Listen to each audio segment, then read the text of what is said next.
Hi, this is Mr. Dang, and for today's Friday functions, I'd like to show you the notify function.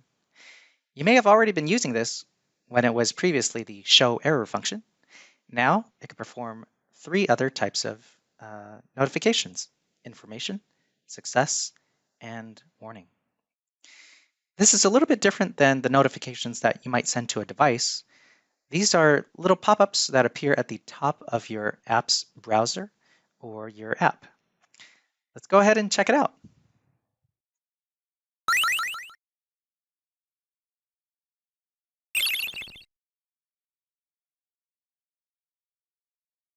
Here, I've opened up an existing app so you can see Notify being used in different contexts, whether it's to show a warning or whether it's to show success.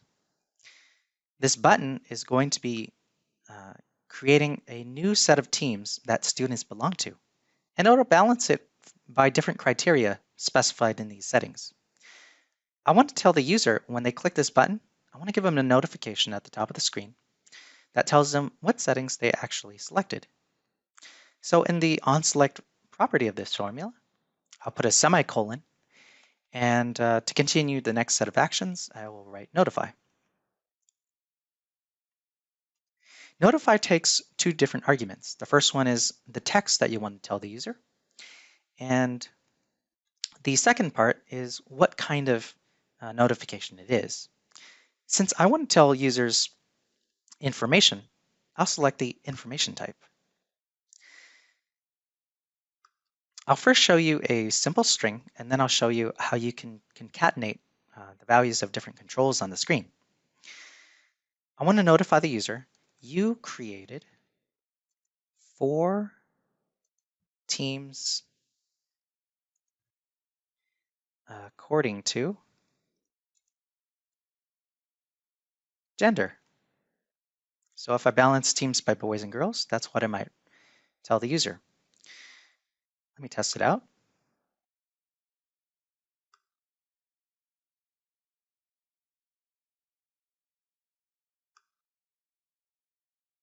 I click the button. It'll start to form the teams, and when it's done, it tells me the notification at the top. You'll see it's in a light blue color. I'm going to go back and make it a little bit more specific. I could concatenate any string I want into this section. So instead of saying you created 4 teams, let's be more specific.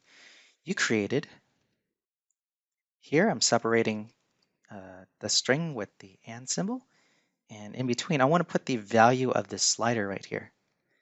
So I'm going to type the name of the slider, its value. So now it's going to say you created 4 teams according to gender. I could even add another control that to make it even more specific. I want to tell them what kind of team, heterogeneous team. So I put the name of that control.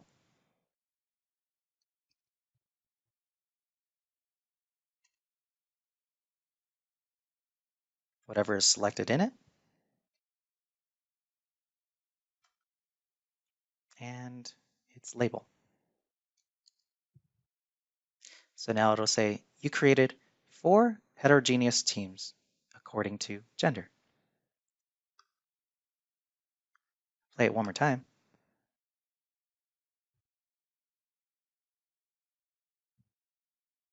I click the reroll button,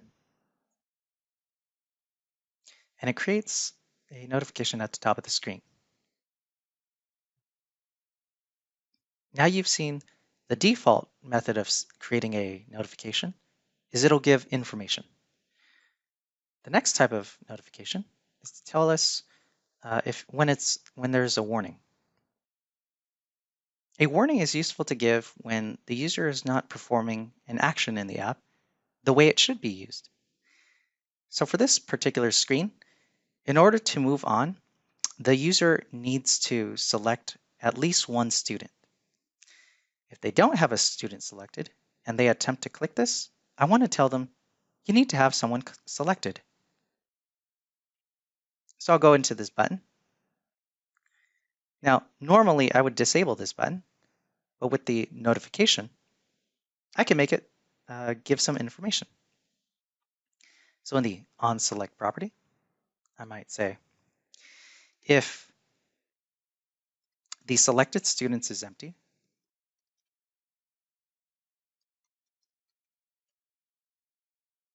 then notify.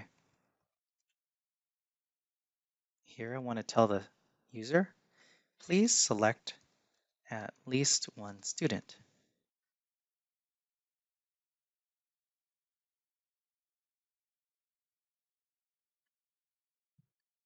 Otherwise, I want the app to navigate.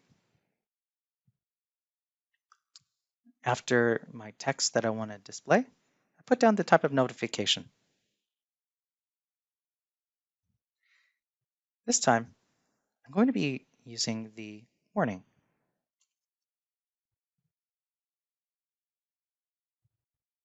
I can use the IntelliSense to select it. I'll close the parenthesis. So if there are no students selected, it'll show this warning. Otherwise, it'll proceed to the next screen. This way, I don't have to disable the button. I can be very specific with the user on what they need to do.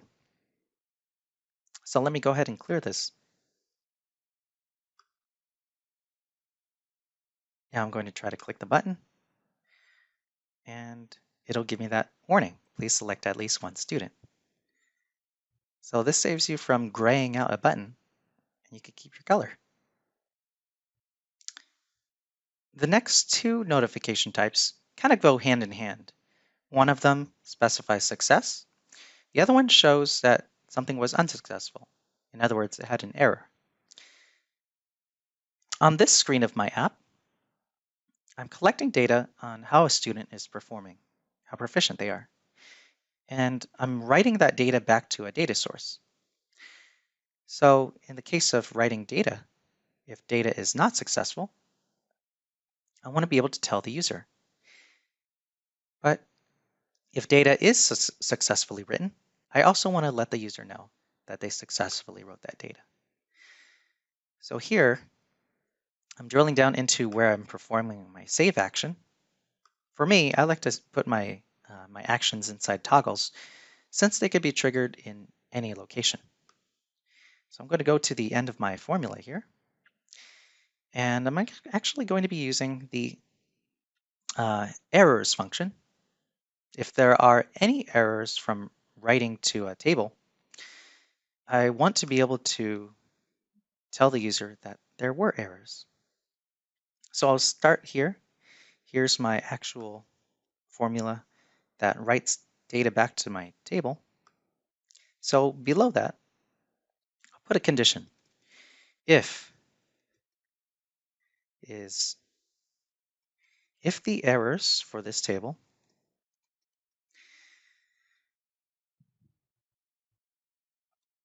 my table for formative assessment is not empty. So if this errors function, which returns a table, is not empty, I want it to notify me. I want it to say, not all rows were written to the table. And then I could even be more specific in telling how many. Let me just finish this out. Notification type. It will be an error type.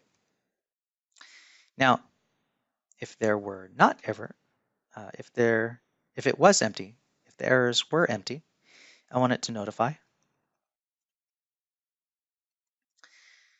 that it was successful. And I could specify how many records were successfully written. So here, I'm going to write down a count.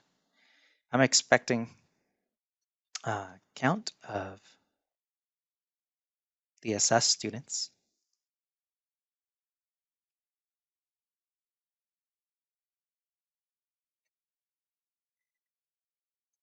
So that number,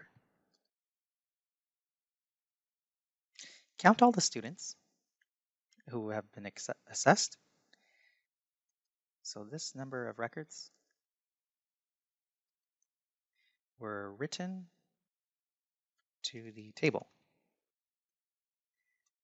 And this time, I want to use the notification type success.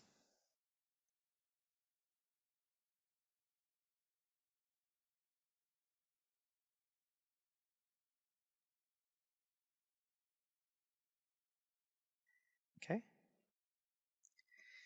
So if the table of errors is not empty, in other words, if it has an error, tell me not all rows were written to the table. Otherwise, tell me the number of records written to the table. Let me make this a little bit better. Instead of saying not all rows, I can tell myself how many errors there were. There were, or there was.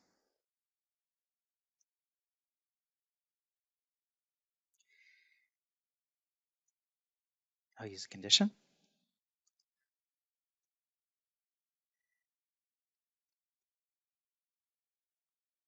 Let me copy this part of the formula.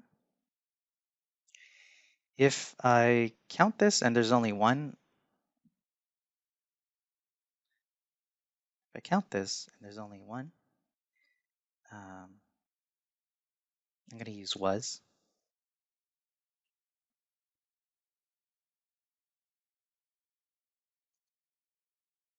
One error. Otherwise, I'll make error plural.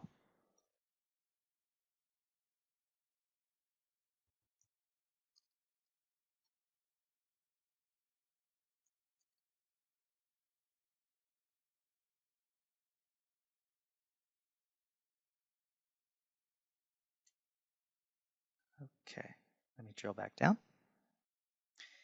If the count of errors was 1, then say there was 1 error, otherwise there were blank errors, and then we could tell the user how many. So I use the count again.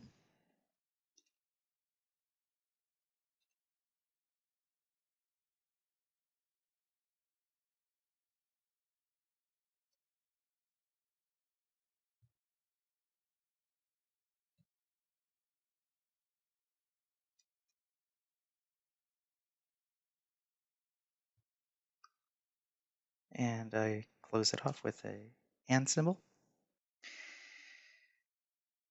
Okay.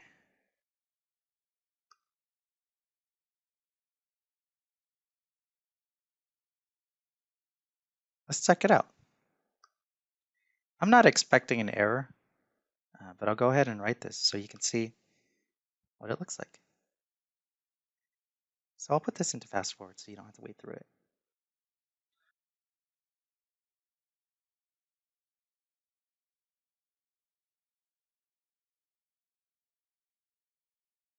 And there's the success message. 32 records were written to the table. So those are the 4 types of notifications you can have. Play around with it and see if you could save some pop-ups. Thanks for watching.